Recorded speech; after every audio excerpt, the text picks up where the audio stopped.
Matapos kong mapanood ang bidyong iyon sa YouTube, marami akong natuklasan tungkol sa ating wika.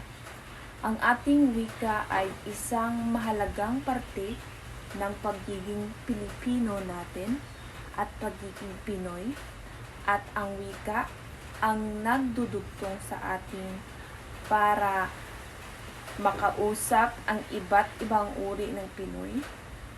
At ito ay ang Tagalog. Marami sa atin ang magaling at nakikipag-usap ng matalinhaga sa iba't ibang uri gamit ang wikang Tagalog o ang Pilipino. Ito lamang ang basihan sa pagmamahala gamit ang iba't ibang uri ng wika.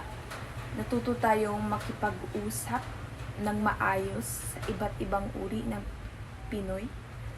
At ito rin ang naging tulay upang mag-intindihan tayo, katulad ng sa negosyo natin, sa pagkakalakal ng iba't ibang produkto.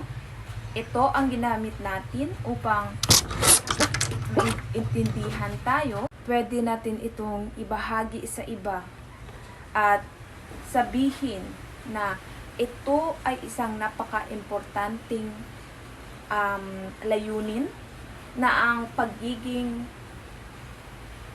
magaling sa isang wika ay isa ring mahalagang skill. At ito ang pagiging magaling sa wika. At yon na lamang po ang aking reaksyon sa video na napanood ko. Salamat po.